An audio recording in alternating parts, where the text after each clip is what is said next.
Hi, everybody. I want to welcome you all to Pediatric Grand Rounds. I'd like to start with our land acknowledgement. We'd like to acknowledge the Ramaytush Ohlone people who are the traditional custodians of this land. We pay our respects to the Ramaytush Ohlone elders, past, present, and future, who call this place, the land that UCSF sits upon, their home. We're proud to continue their tradition of coming together and growing as a community.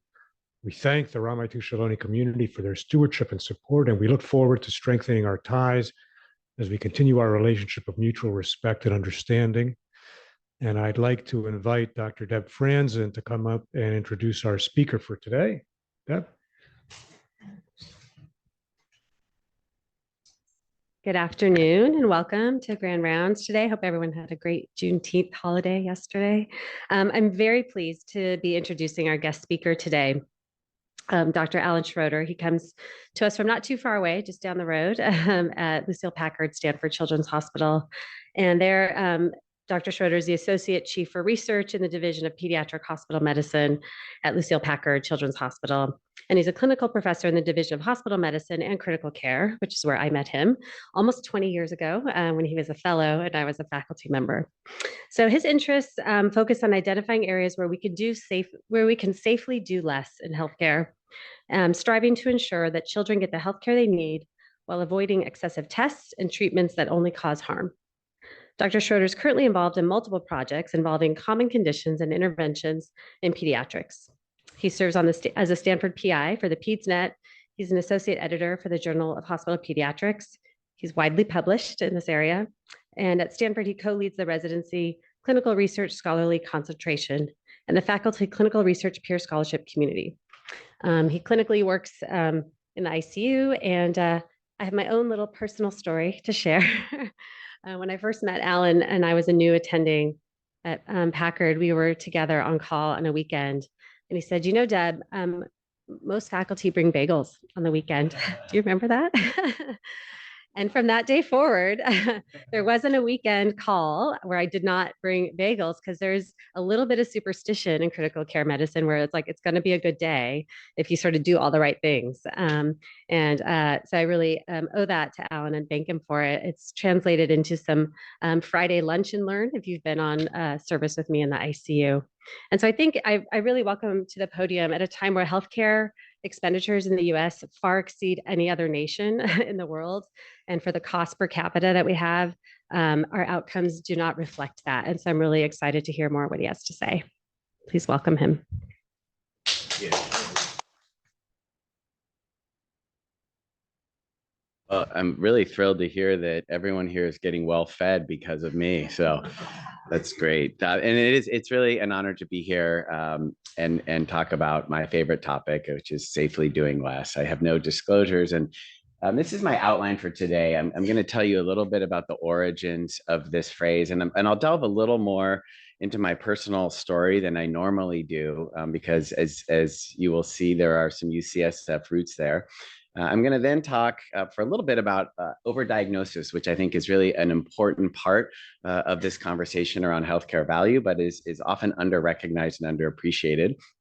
I want to try to arm you with 5 things you can do to help improve the value of the care you provide. Start that this afternoon, and then talk a little bit at the end about what I think is a very complicated association between healthcare disparities and de-implementation, and how to ensure that we are safely doing less in an equitable fashion. So I'm a UCSF child. This is my father, Steve Schroeder. He has been on faculty here since 1976, when he dragged us out from the East Coast. I was barely out of diapers. He was recruited by the Department of Medicine and went on to form the Division of General Internal Medicine in 1980. And has since had a really remarkable career and been a great mentor and inspiration for me, and provided me with a lot of privilege and advantages that many people don't have. This was my brother and me very early on. I think you can see probably Benioff would have been right over here, Parnassus maybe over here. This was Ring Mountain, a beautiful place. I was welcomed to California with a bad haircut, unfortunately, but that's my older brother who wound up going into cardiology. And here's where my dad's office was. I know many of you recognize that. Moffat over here, and we used to play soccer, high school soccer games at Kezar Stadium right here where the 49ers used to play. So I spent my residency down the road, and although I ultimately did a critical care fellowship, before that, I actually did an academic general pediatrics fellowship here at UCSF. And that's where I was taught by many greats, including one, at least Tom Newman, who's in this room, but you guys probably can't see all the authors on this. These are all UCSF people who have really written, I would say, the seminal book on designing clinical research. And the coursework that I took here, I would still argue is far and away the most formative experience, training experiences that I've had in my career. It really taught me how to think in a way that has influenced everything that I do. So I'm very appreciative.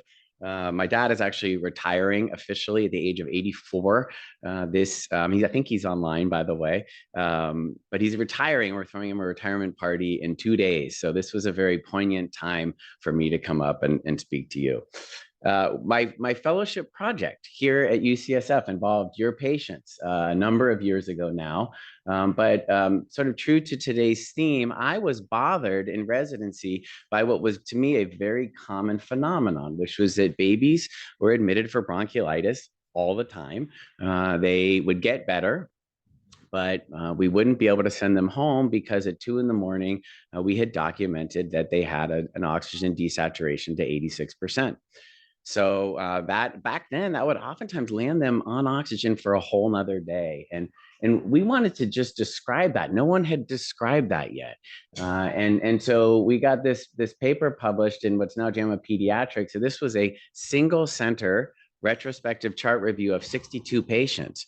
And so it was a little easier to get stuff published back then. But also, I think part of this was that this was a phenomenon that really resonated with most clinicians, but had not yet been described. And I'm proud to say that I think it at least played a part in what has now become some fairly widespread NIH-funded de-implementation work to try to get kids off continuous pulse oximetry when they're hospitalized with bronchiolitis. So that was my personal story here at UCSF. And I'm moving on to the rest of the topic today. We use a lot of stories in healthcare to try to motivate change and to illustrate bad things that happen. And a lot of these stories that we hear are so-called omission errors, stories where we didn't do enough as physicians. We didn't diagnose something early enough. We didn't provide the appropriate treatment, and bad things happen to patients because of it. What we hear much less frequently are so-called commission errors, when we've done things for patients, hoping that we're doing good by them, but bad things have happened. And I think it's important to tell those stories as well. And I'm just going to share a couple with you to kind of get the juices flowing here. These are 2 teenagers who died from what I would argue is far and away the most common surgical procedure in adolescents and young adults. And when I ask audience to tell me what they think that is, they usually say tonsillectomy or maybe scoliosis surgery or other orthopedic surgeries. I would argue those don't come close to what these patients died from, which was wisdom teeth extraction. And we don't really know how common that procedure is because it goes under the radar. It happens usually in private surgical offices. It's paid for usually by dental insurance or out of pocket. So the usual measures, the usual approaches or methodologies that we would use to assess utilization and outcomes for common interventions in kids, we can't really do here. And so we don't know how often this procedure is done. We don't know how often bad things happen. I probably get a kid in the PICU every year or 2 that has a respiratory arrest in a surgical office because of this. There's no randomized trial data to support this procedure, yet we do it far more than anything else. Now, there's lots of randomized trials about how to do it. You know, what type of local anesthesia do you use? Do you use prophylactic antibiotics? But no one has actually studied the extent to which patients benefit from this very, very common procedure. And unfortunately, bad things sometimes happen. This was an outbreak of meningitis. This was not a vaccine preventable disease. This was actually aspergillus. So it's happened about 10 years ago, and you can see it was hundreds of cases. I think there were around 100 deaths. And this was because at a compounding pharmacy somewhere in the Northeast, steroids were contaminated by aspergillus and then sent out around the country and injected into people's spines. And so when that story broke, there was understandably a lot of furor over how this could have happened. Where was the regulation behind the compounding pharmacy that prevents stuff like this from happening? It took about 2 weeks before someone started saying, what is this procedure and why do we do it? And it turns out, like wisdom teeth extraction, there's not a lot of evidence supporting this very commonly performed procedure in adults, not in kids, but in adults. And then the last story I'll share is this is a little girl, and I gave a number of years ago a patient safety lecture in her honor. She was healthy, happy, and fell and bonked her head, was brought in by her dutiful mom to make sure everything was okay, wound up getting some imaging, and then someone suggested getting a brain MRI. She got intubated for the brain MRI, and in the scanner, the tubing got dislodged, and she had a hypoxemic cardiac arrest and suffered anoxic brain injury. The hospital responded very favorably to ensure that that wouldn't happen again and did all sorts of stuff to improve safety in the MRI scanner. But in these conversations, really nothing about why she got this MRI in the first place. So those are the types of stories that led me when I saw this policy statement released by the AAP back in 2011. The title got me. It said Principles of Pediatric Patient Safety Reducing Harm Due to Medical Care. I was like, great. Sure, they're going to say if we just reduce all the unnecessary things that we do, that will go so far to improving patient safety. But as good as this policy statement was, it did not include anything about that concept. So we had some back and forth with the editors at the time, and they ultimately agreed to have us publish this commentary where we introduced the term safely doing less, a missing component of the patient safety dialogue. And made this what should be a really obvious and straightforward point, but often the best way to prevent avoidable harm from medical interventions is simply to avoid them in the first place. Something you shouldn't have to say, but I find myself saying again and again. I love this depiction of sort of value and safely doing less, put forth here now 25 years ago by Elliot Fisher in JAMA, getting at the idea that if you start from very few inputs of care and you add inputs that we know work, you get benefit. And most of what we do is good. And I try very hard not to lose track of the amazing things that have happened in my lifetime. Even look at leukemia survival, for example, which has gone from most kids don't make it to now almost everybody does for the most common causes of leukemia. So a lot of what we do is good, but then you start hitting this plateau point, whereas you continue to add inputs of care, you start getting harm from over testing and over treatment. Value, as most of you know, is defined traditionally as outcomes over costs. And by that measure, as Dr. Franzen alluded to in the introduction, we do not provide high value care in the US. We spend so much more than anyone else. And almost all of the health outcomes that we look at are well below other leading industrialized countries. I think that's always a little bit unfair because, as we know, there are so many things that contribute to health that have nothing to do with healthcare. We have a problem with guns, for example, in this country, and that has a huge impact on some of these things that we measure regularly. But at least traditionally defined, U.S. healthcare is suboptimal from a value perspective. So what I've spent much of my career doing is trying to identify what these things are over here on the right that are driving this value curve downward. So overdiagnosis is a big part of this. Before I define it for you, I am going to just share with you some basic tenets. And I think these are the things that I want you to take away from what overdiagnosis is all about. The first is this notion that the detection of abnormalities is not synonymous with patient benefit. And I love this phrase so much that I've sort of indoctrinated my children with it. This is Owen, he's 16 now, but this was maybe 7 or 8 years ago. See if you can hear it. The detection of abnormalities is not synonymous with patient benefit. Nailed it. So his sister heard, and she didn't get any time to rehearse, but she wanted to give it a crack. The detection of abnormality is not patient with.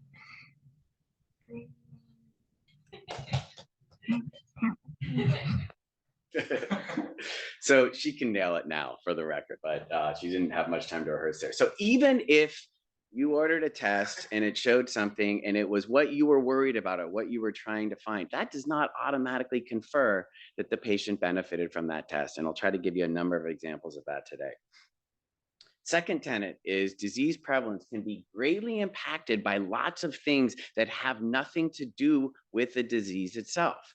So it can be impacted by how hard you look for it. Maybe awareness goes up, and so people are testing more often. I use an example when I talk to the PICU group. If you got a lipase on every PICU patient every day, I promise you we'd be diagnosing a lot more pancreatitis. Doesn't mean patients would be better because of it, but we would certainly see a lot more of it. So how hard you look has a big impact on how we define disease, but also the definition of disease, how we determine what disease is, what are the thresholds. So classic examples here are things like hypertension, hyperlipidemia, diabetes. As we have lowered over the past few decades, the thresholds for all of those, we've had millions of more patients with disease that didn't previously have it. Maybe good, maybe not. It sort of just depends on the risk benefit trade-off there. But disease definition plays into this a lot, and I'm going to try to give you a couple recent examples from some work we've done that make this more relevant to pediatrics. And so I've studied UTI, started studying it here with Bob Pantel and Tom Newman as a general peds fellow 20 plus years ago. And I'm currently actually on the AAP guideline committee, and we still can't figure out what a UTI is. Like, it should be not that hard, but because of the urine culture cutoffs, because of whether you use the UA or not, there's still a lot of disagreement about what a UTI is. And because of that, the incidence of UTI is something that's hard to define. Well, we wanted to see actually what happened to UTIs, in part because of this during the pandemic. And so this was looking at using claims data, defining UTI as an ICD code plus a concomitant antibiotic that's used for UTI. And we showed that during the pandemic, so the blue line is what actually happened. The orange line is a counterfactual using an interrupted time series that would have happened had the pandemic not occurred. And these dotted lines represent sort of those 3 months of strict isolation. And this is all kids 18 and under, and this decrease, UTIs decreased during that 3-month period by about 30-something%. You could say, okay, well, maybe kids, because they weren't going to school, they weren't withholding, they didn't have constipation, maybe that was part of it. But we also saw that in kids under 2 months of age, UTIs decreased by 50%. So why did that happen? UTIs aren't a transmissible disease, are not contagious, so it shouldn't have been social isolation should not have impacted UTI incidence. But viruses went away. And when viruses go away, fevers go away. And when fevers go away, fever evaluations go away. And a big part of fever evaluations in babies under 2 months is testing for UTI. And it's hard to do because getting clean, sterile samples from a baby from a small urethra is really tough. Maybe also that people were reluctant to pursue healthcare. And so some babies with low-grade fevers that would have been seen back here were not seen. The parents waited it out. And maybe some of those were UTIs that went away on their own. And maybe viruses cause UTI. I don't think there's any good evidence to suggest that that happened, but maybe viruses going away, maybe there was a true reduction in UTI incidence. The other thing we noticed here, though, unexpectedly in doing this work, because we wanted to get 4 or 5 years of pre-pandemic data, we noticed that UTIs were sort of slowly decreasing even before the pandemic. And that was kind of interesting. And then we looked at this also in a Medicaid claims database, so totally different database, same method for looking for UTI diagnoses, but a different cohort of kids. And you can see here from starting in 2009 down to 2019, pretty impressive drops. This means that about 7% decrease in the risk of UTI per year. And this is in kids under 2 years of age. We just presented this at PAS this year. So why would this happen? Why would UTIs magically go down so much? Well, in 2011, the AAP changed their recommendations around what a UTI should be and started saying, we can't just go on urine culture data because that could include contamination and asymptomatic bacteria. Let's make sure there's some inflammation on the UA. Could that be what's going on here? Maybe. I don't know, but it just shows you how sort of vulnerable this disease is to changes, potentially to changes in definition. And then just to sort of put the nail in the coffin on this question, this is some data that we haven't even presented yet, but I think it's really fascinating. We wanted to look at UTIs in babies with hyperbilirubinemia because there's actually quite a bit of published data suggesting that a non-trivial percentage of babies who have jaundice will have UTIs. Okay, it's interesting because even though there's a lot of that published data, most clinicians don't seem very worried about that. And I'll show you evidence of that in a second, but the literature is out there. So maybe one of those examples of issues where people don't translate evidence into practice, and maybe that's a good thing. But we wanted to see how the apparent prevalence of UTI varied in the literature if you took all the studies that included UA data and applied a positive UA to the definition of UTI. And we showed that it dropped considerably. It went from about 7 or 8% down to 3.6% in this meta-analysis. But even 3.6% seemed really high. That, 1 in 25 babies with jaundice will have a UTI. That's pretty high. So we had to publish it because that's what we set out to do, but we were worried that might actually drive more testing in jaundice babies. And so we said, let's look in the real world and see what's happening. And mind you, in all of these studies that we meta-analyzed, these were patients, they were prospective studies where urine was tested on everybody. Okay, so then we said, let's look at Kaiser. Kaiser has the advantage of a huge sample size. We looked at 16,000 babies readmitted for jaundice in Kaiser, Northern California. Based on this 3.6% number, we would have expected about 570 UTIs. Anyone want to guess how many we saw? 90. Somewhere between there. We saw 2. We saw 2 UTIs, expected 570, and we saw 2. Okay, but is that just because no one's testing? Probably that's a big part of it. Only 18 people, we did exclude anyone with fever who looked sick. So these were asymptomatic babies. So only 18 of them were actually tested. Okay, so we must be missing a whole bunch of UTIs, right? Well, not really, because then we looked over the next week to see how many babies got evaluated for UTIs and how many UTIs were diagnosed. Only about 50 more babies got urines over the next week, and only 3 of those actually had UTIs. So what's going on here? Are all these babies from these, we're missing all of these babies? Are they just having UTIs that we're missing and they get better on their own? Or maybe are they not UTIs? And I think I lean much more to the latter explanation because of, again, how hard it is to get clean samples from small babies.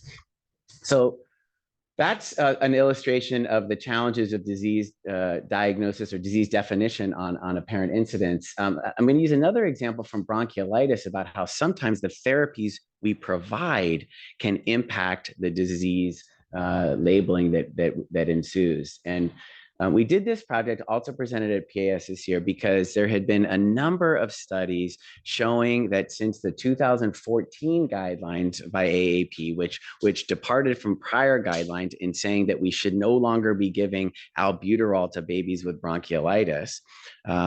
Previously, it had said to consider a trial. And when you say consider a trial, everyone's going to do the trial. And so there had been a few studies suggesting that albuterol use had decreased following those guidelines. And I was worried that maybe what's happening, because there's such an overlap in kids under 2 between bronchiolitis and asthma and pneumonia, I was worried that maybe people are just not calling it asthma anymore. Are not calling it bronchiolitis anymore and are just calling it asthma so they can still give their albuterol and not feel, guilty about it. So we wanted to look at that, and we first started out by just confirming what's happened to albuterol, steroids, and antibiotics in babies less than 2 years of age who have any of these diagnoses, asthma or bronchiolitis or pneumonia. You can see the decrease is really substantial.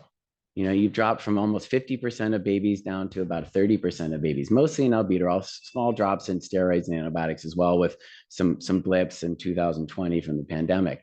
So what happened to bronchiolitis and asthma diagnoses? Well, this was actually, so I was wrong. It was the exact opposite of what I was worried about. Instead, what happened is people started diagnosing bronchiolitis much more commonly, and asthma diagnoses started to decrease. So what happened here? Did asthma, like UTIs, just sort of go away? I don't think so. I don't think there's any good public health reason to think that asthma sort of went away. Here's what I think happened. I think we decreased the probability that we make a misattribution of causality. So you have a baby who comes to an ER, who's huffing and puffing. They have bronchiolitis. They get their, this is maybe pre-AAP guidelines, they get their albuterol trial, but they get all the other things as well. They get the nasal suctioning, they get nasal cannula. Nowadays, they all get high flow nasal cannula.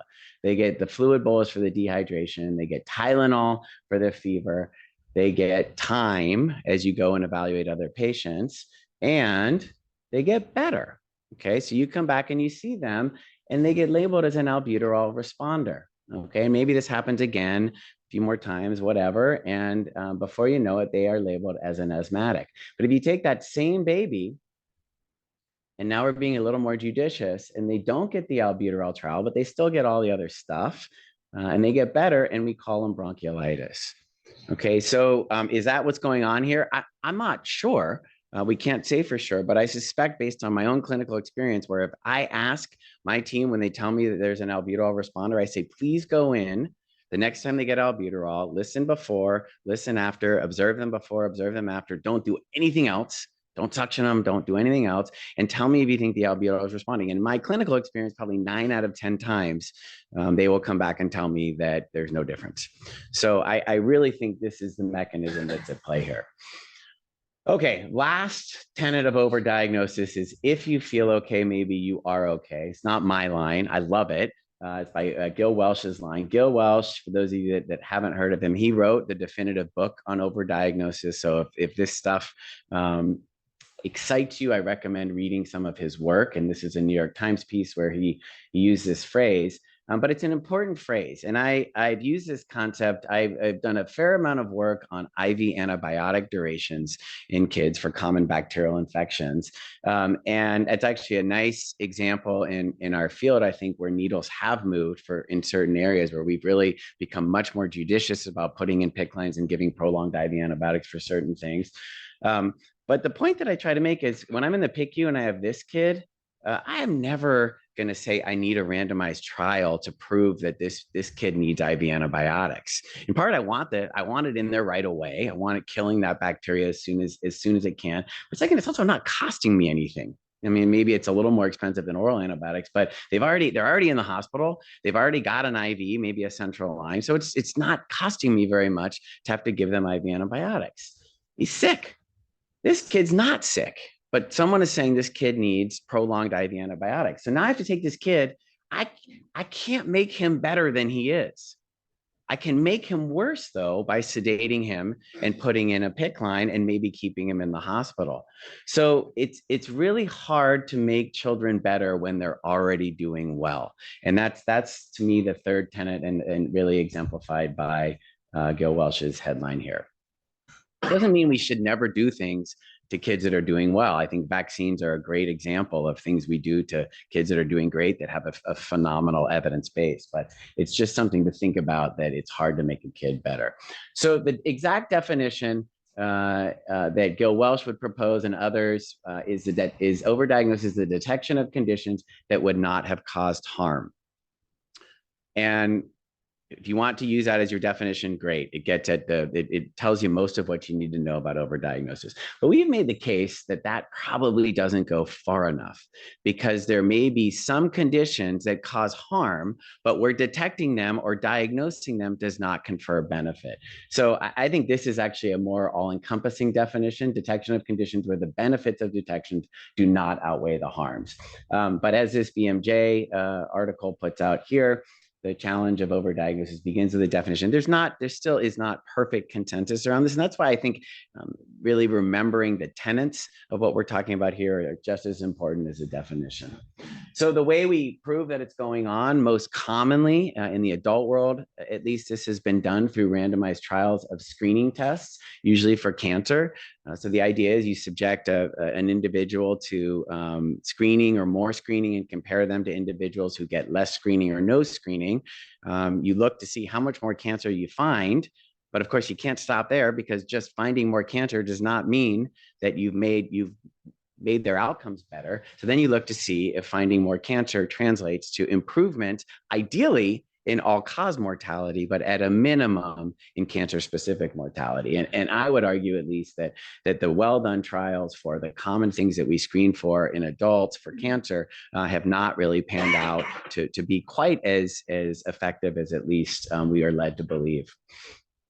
Undetected conditions that did not cause harm. A classic example of this comes from autopsy data, where if you look at men who have died of other causes and you go and examine their prostate, you will find a lot of prostate cancer that people did not know about. In men in their 70s, it goes up to about 80% of them will have evidence of prostate cancer on autopsy. So if you look hard for it, you'll find it. But it may not have been cancer that was going to cause a problem. And then the last that we've touched on a little bit is to look at conditions where there has been an increasing incidence of disease, but no change in outcomes. Again, that's suggestive of overdiagnosis. Best example from kids using the first approach there comes from neuroblastoma. And this was a trial, there are actually two similar trials published around the same time in the New England Journal, where they randomized communities to do universal screening at well child checks for urinary catecholamines. The idea being that you might find neuroblastoma a little bit earlier, and that may lead to better outcomes for what is, as I think we will all agree, is a bad cancer in kids most of the time. And what this trial showed is that, sure enough, you find more neuroblastoma. But what you find is this stage 1.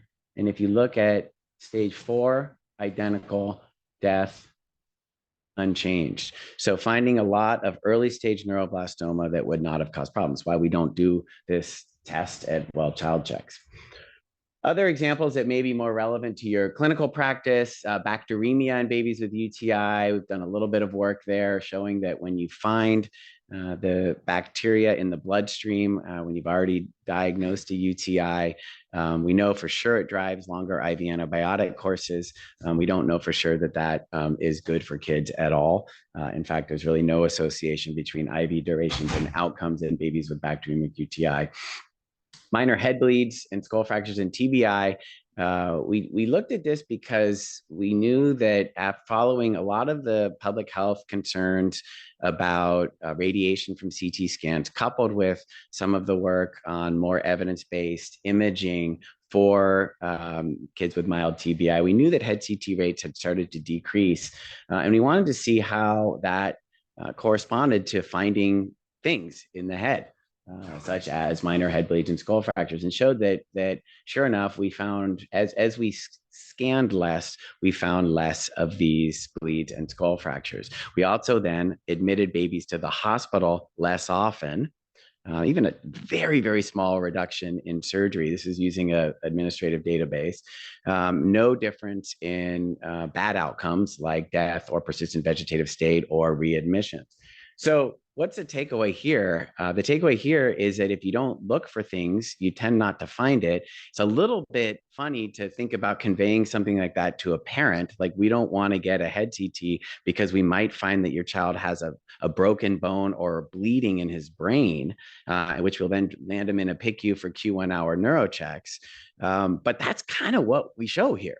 that sometimes we find these little abnormalities that compel us to do things that aren't always in the child's best interest. So lots of good reasons why doing fewer head CTs has been better for kids. Third molars, and wisdom teeth, we talked about this a little bit at the beginning. Really hard thing to study for the reasons I mentioned, but we were able to look at dental opioids at least, and show how kids who get exposed, 16 to 25-year-olds who get exposed to dental opioids, who are opioid naive, about 6% of them will go on to use opioids for at least 90 days or more, get another fill at least 90 days later. So that's a big deal for this procedure that is done so commonly that lacks a solid evidence base. Hospital follow-up. We asked the question on this topic of why do we do what we do? Why are we sending every kid home from the hospital with bronchiolitis with a stamp on the discharge summary that says CPCP in 2 to 3 days? It's an acute self-limiting condition. We know that nothing works for it. We know it's contagious, and so it might bring that virus to other kids in the waiting room. And we're sort of robbing the parents of their own ability to decide whether they should take their kid to the doctor. And so we figured, we reasoned that the only good way to study this was in a randomized trial, which we did. And we showed that an as needed strategy versus a scheduled strategy led to a huge drop in the number of visits that actually occur and was non-inferior to all of the outcomes that we measured. And this actually, Eric Kuhn, who was my co-investigator on this, then went on to get a big grant from PCORI to do this with 4 other common conditions, and that work is ongoing. The one interesting thing about this study is the one thing that we found that was different between groups was kids that got randomized to the scheduled arm had a small, it was like a P of 0.06, but a small increase in the amount of antibiotics they got because probably a dutiful pediatrician looked in the ear and thought it looked abnormal and so gave them amoxicillin for their otitis that wouldn't have been diagnosed had they not had a visit. Reflux in babies with UTI, this is again, on our committee, we're debating this to an amazing amount. How important is it to find reflux? How worried should we be about missing reflux by not doing VCUGs? We can talk about that another time. Okay, so what can you guys do? The first, we've already talked about this, but I want to hammer it home. Avoid misattributions of causality. Those of you that are working with sick and complicated patients, this is so important. We do so many things at once for sick kids. And most of the time, not all the time, most of the time they get better.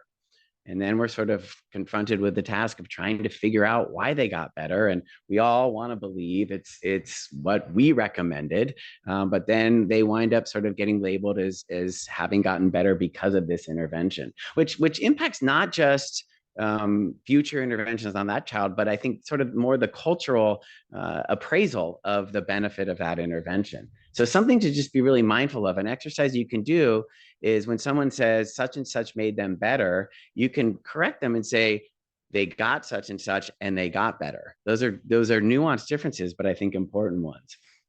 We need more randomized trials. They're really, really hard to do in kids. I've lived this the hard way. It's tough. It's really hard. It's expensive. It's challenging to get parents to say yes. But this is what's happened because of it is we've had a big uptick in randomized trials in adults, totally stagnant in kids. And I think there's a sense that we don't need trials because we've got all this data at our fingertips and we can try to answer questions that way. And in some cases, that's all we've got. And in some cases, that may be a reasonable way to do it. I'm going to share with you one situation where I think we've made a mistake doing that. And this has to do with whether or not hospitalized kids with influenza should get Tamiflu. Every professional society says they should. We on the inpatient side struggle with that because sometimes they've been sick for 6 or 7 days. And if you follow the literature on Tamiflu, it seems to really only work in the first couple of days. So little bit of I think apprehension on the front line in terms of adopting these recommendations, but these recommendations are backed by several, no randomized trial data on the inpatient side, but multiple observational studies, several of which had used the FIS database, big administrative database of 50 children's hospitals, and have all showed the same thing, which is that kids with ICD codes for influenza who get Tamiflu do better than those who don't. And then if you look at those who get it early in the hospitalization versus late, those who get it early seem to do better than those who don't. And when this paper came out in JAMA Pediatrics a couple of years ago, what really got me here was this suggestion that kids who didn't get oseltamivir were more likely to go on to ECMO and die than kids who did. And when I saw that, my instinct was working, I was like, I can't imagine cannulating a kid for ECMO, but then saying, nah, I don't want to give him Tamiflu. Like that's just too much. And so we needed to try to understand why this was happening. Who are these kids in FIS that are labeled as having influenza and not getting Tamiflu? So we did chart reviews of those kids at 3 different institutions, Stanford and Utah and Boston Children's, and we found a whopping 63% of them are misclassified. So they are not kids with influenza who didn't get Tamiflu. Most of them did not have influenza. This gets really interesting. What did they have? They mostly had parainfluenza or Haemophilus influenza, words that sound like influenza, but aren't influenza. So what happens here? What happens, we think, is coders at each site read the discharge summary. They have to come up with discharge diagnoses. They read the discharge summary. They see the word Haemophilus influenza and they say, oh, that's influenza. And that's how it gets coded. But a tremendous amount of misclassification for this. Also, something you can't ascertain in the FIS database, a lot of them had already been treated. They already got a full course of Tamiflu before being admitted. So it makes sense that they wouldn't get another course of Tamiflu.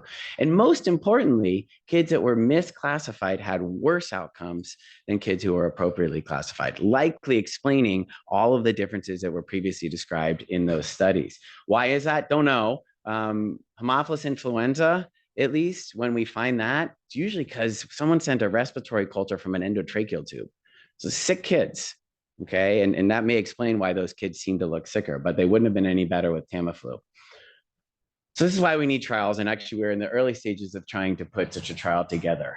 Admittedly, it's going to be hard. Language matters. A couple examples of that. So this is what I call the maturation of the approach to diagnostic testing. When we first start thinking about getting tests, we want to get them because we want to know what it's going to show. We want the answer we want to see.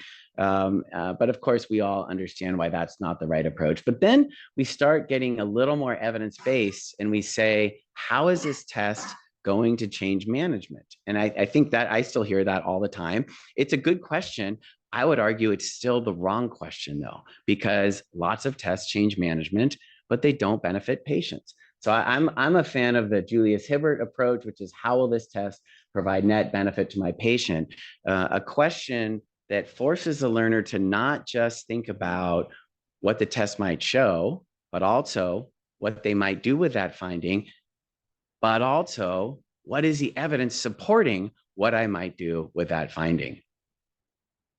Another way we can think about language a little bit differently is this term conservative. If I ask the team, I say, so you guys want to start antibiotics, you know, kid that's on the borderline of sepsis or whatever, you guys want to start antibiotics? And oftentimes when a presenter says they do, they will follow it with the term, but I'm just conservative. And I would argue that if our obligation as physicians is to first do no harm, that in that scenario, the conservative approach would be to not do the intervention. I don't know what the right term is, aggressive, interventionalist, but I don't think it's conservative. So I think we can stop co-opting that term. And then the last two things are to try to call out low value care and celebrate high value care. And I'm just including those together. Congratulate your resident for avoiding doing something that would have been easy and tempting and made the family happy, but took more work. Call them out. Hey, good job not getting the scan there and doing serial examinations, as said. Good job not giving albuterol or questioning the response to albuterol and going in and listening yourself. One of the exercises that I will often do when we have been debating whether to intervene on a patient, name your intervention. If we don't do it and the patient gets better, I always ask the team to reflect on what would have happened, what they would have perceived as the benefit of that intervention had we done it. Kid probably still would have looked like this. What would you have thought? And then the light bulbs always go off like, yeah, you're definitely right. I would have thought they got better because of it. So those are helpful things you can do on rounds or elsewhere to help change these conversations. And then the last thing I wanted to share with you is again, some recent work looking at this sort of complicated association between de-implementation and healthcare disparities. And I got interested in this a couple of years ago because it sort of dawned on me that if we safely do less across the board and we're good at it and we're successful, we may risk widening overall health disparities. So why is that? Well, if you compare overuse in non-marginalized populations, define however you would like, to marginalized population, and if overuse is more common here, and we across the board do great work reducing overuse, we may tip the scale further. We may make health outcomes even more better for groups that already have great health outcomes. There's some evidence of this from the literature. Head CTs and mild TBI, some of the original PCARN data showed that white upper socioeconomic patients were more likely to get unnecessary scans. Actually, interesting work there showing that docs felt like parents really wanted it, and that's why they did it. Makes sense. Penicillin allergies, very substantial racial disparities in penicillin allergies, much more common in white patients, more acid suppression in non-marginalized populations. So there are scattered examples from the literature, and we wanted to look at this more systematically. Again, using the FIS database with all of the caveats about the reliance of the codes there. I will say that influenza example that I use, I don't want that to be an indictment of all large databases. I think there was very peculiar things there about the conflation of the terms influenza and the use of oseltamivir prior to hospitalization that made that particularly bad. But you know, it's always helpful to validate these things we're looking at. But so we wanted to see what the disparity gap was for waste measures in the FIS database. This was using something that someone named Samantha House had devised. She's from Dartmouth, used to be called the waste calculator, now we call it the low value care calculator, about 20 measures of waste that we can look at in administrative data. And so we wanted to see how the rates of overuse compared across different quintiles of childhood opportunity. Childhood opportunity, those of you who aren't aware of it, is it takes into account zip code and census tract and is meant to sort of like neighborhood deprivation and well associated with health outcomes. So this is what we find. This is in press. The net was that overuse was indeed more common in kids with higher opportunity. You can see that just by looking at all the data here. Interestingly, it did vary quite a bit by measure. So acid suppression, MRIs for headaches, these sorts of things more common in high opportunity. A few measures that were more common in kids with lower opportunity, but the net was certainly moving in this direction. So what I hope this can be used to do is as we prioritize de-implementation efforts, we can use this to help us think about the efforts that are going to be most likely to have a beneficial impact on disparities. So in closing, I titled this talk, "Why Do We Do What We Do?" And you might reasonably be thinking that I've not answered that question. And I haven't answered it. In part, it's a whole nother talk, but also it's a totally theoretical talk because we don't really know why we do what we do. It hasn't been well studied. It's really hard to study. But what I hope I've at least inspired you to do is to start asking this question more often. Whenever I go to dig into the literature to try to understand some dogma that I have taken for granted, is obviously that must be helpful. I'm always shocked at how little there actually is. So I encourage you all to do that, study it, and keep asking this question. To just summarize the take-home points, low-value care is harmful, it's costly, Haven't talked about the carbon footprint at all, but the carbon footprint from healthcare is substantial. So if there's as much waste as has been described by many, if we just decrease that, we go a long way to reducing the carbon footprint. Talked a lot about overdiagnosis and how important it is to recognize that, and then to be thoughtful about targets for de-implementation. And I think that's all I got. So thank you all.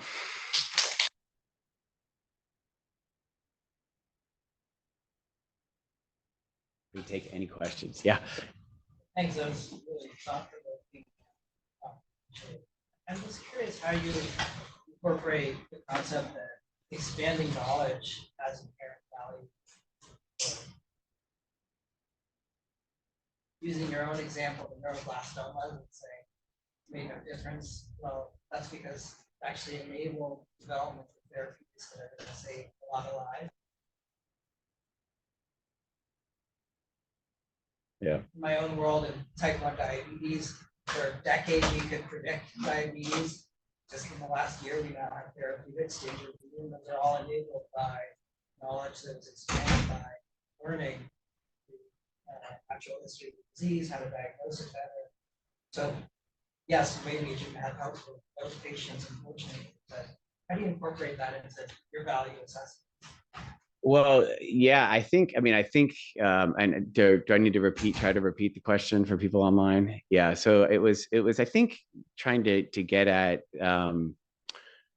not being overly nihilistic about sort of dismissing these interventions and things that we do because they don't provide benefit, when in fact we may learn from them that in ways that will help patients in the future, using neuroblastoma as an example, or diabetes. I think both can be true. I think you can, the point of these studies is to demonstrate that we shouldn't be doing, for the neuroblastoma example, urinary catecholamine screening at child checks. And that's a very concrete takeaway from that. Also to illustrate that I think it was incredibly helpful to illustrate that early stage neuroblastoma does not always require treatment. In fact, we see that kids who get pan scanned for trauma, we will occasionally pick up some neuroblastoma. And it's usually very early stage neuroblastoma, and we get oncology involved, and they say you don't have to do anything about it. So I would say, yes, absolutely. Those studies teach us a lot about disease, and we should learn from them. But I worry that I'm not, maybe not getting the essence of your question.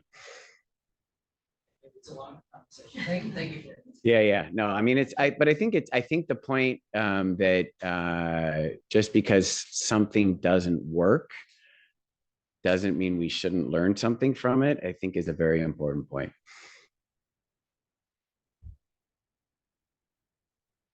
Other thoughts or questions? Glenn. Hi, Glenn. Thanks for a great talk, Alan. Yeah. The database issue with oseltamivir and influenza, I appreciate that there are some unique aspects around influenza, para-influenza, and influenza. But do you have any sense of how big a problem the misclassification or miscoding is, knowing that so many of the pediatric studies rely on databases because we just don't have the large populations of disease that I think it's a big problem. And I think it's why we need to do randomized trials. I don't think it means we should stop using these databases. I think what I encourage people to do is, when they go into these projects, is to really make sure you're thinking deeply about how these misclassification issues may impact your findings. And what, if anything, you can do about that, whether it's a sensitivity analysis, whether it's going and validating the codes, which has been done for a variety of conditions. But when we published that, the study showing that the misclassification in influenza was such an issue, and that it really biased towards an apparent benefit of oseltamivir, we had some back and forth with some of the journal editors, one who had done quite a bit of work in this space before. And he said, I knew there was misclassification. I just thought it would go the other way. that it wouldn't generate that kind of bias, the type of bias that we've seen. So I think you just have to really think about how these biases are going to influence the outcomes and do the best you can to mitigate those. I also like using FIS to take advantage of natural experiments. Interhospital variation, for example, when one hospital is putting PICC lines in 95% of kids and another hospital is putting PICC lines in 5% of kids for osteo or UTI or you name it, group B strep, bacteremia, that is variation that is so unlikely to be driven by differences in severity of illness. Some of it may be, but I think using these databases to try to take advantage of those types of natural experiments can be, still not a randomized trial, but can be really helpful. Bob.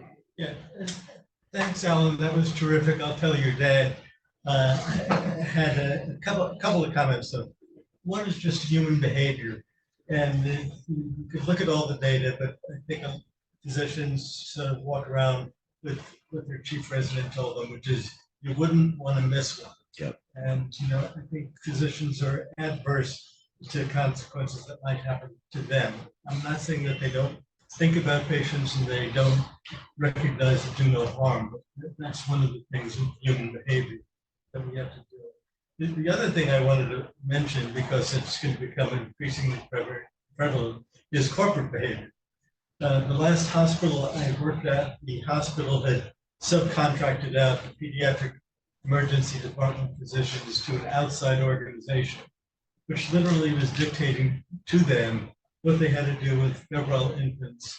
And they were doing LPs literally on everybody up to 60 days of age, which was thrown out long time ago, and yet the physicians working in the ED were very upset by that sort of a corporate dictatorship. And we'd like to think that guidelines, evidence is sort of implemented from top down, but I think that's something that we're going to need to bear in mind in the future and push back against. Yeah, and I think this is really pushing back against that. Yeah, I mean, I think the only thanks for those comments, Bob, and I won't rehash them all, but the first one about really is the omission commission error thing, and I think that what we have to keep doing is telling the stories that we tell the ends of one that are the omission errors, and we don't tell the ends of one that are the commission errors. So yes, we don't want to miss a brain tumor, but a sedated MRI is a big deal. I mean, it's, in a place like this, a place like Stanford, hopefully now it's not a big deal. It's still sedation and it's, it's costly and all of that. So hopefully it's not a big deal anymore, but in some places it may not be. And obviously the story I told was one example where it clearly wasn't. And so I think we have to tell those stories. We have a series at Hospital Pediatrics called Bending the Value Curve, which is intended, it started off with trainees only, but now we've broadened it to anyone. So please submit. Tell us the story of low value care, explain why it happened and what the evidence was behind supporting or not supporting the interventions, and let's learn from it. We've had a number of great articles. The most common story is always the blood culture that's contaminated, leads to vancomycin and an LP. I mean, those stories happen so often in your space. But thank you for the comment. I think that let's tell the commission error stories. Just adding a comment from the chat. Recommendations of blood culture and CDC health Discord to moms.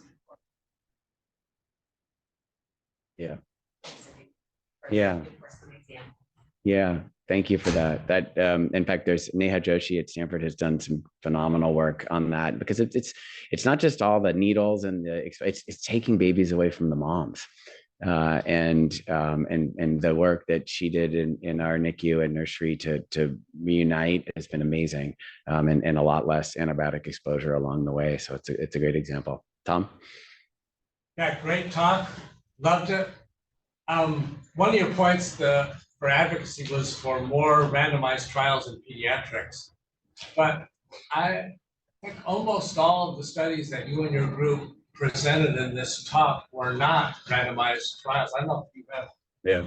I just think that there is a lot of room for good observational studies. Yep. If you start out with the idea that maybe it's worth questioning some of the things that we do. So let me just give another plug to the Ticker program, Training in Clinical Research. Trained Alan here, one of our star alumni. And you know, those observations, in a way, randomized trials are expensive and challenging, but observation studies, I guess randomized trials are in some ways easier. Yeah. Because it's sort of the brute force way to answer a Well, question. you eliminate all this noise. Yeah. You try to. You can't always. I will say I think there are some questions that are really like, so hospitalization follow-up. I think it's real. I mean, there have been studies that show that kids who have follow-up have worse outcomes than kids who don't. Well, of course, they got follow-up because there was something wrong with them. So I think that to answer some questions, it's really hard to do outside of a randomized trial. You can use quasi-experimental designs, but I think trying to do comparative effectiveness work from observational data where there is no built-in natural experiment is really hard because of residual confounding, everything that Ticker teaches you about. So I think that you do the best you can when you can't do the trial, but I hope that we don't abandon them. All right, thank you all so much.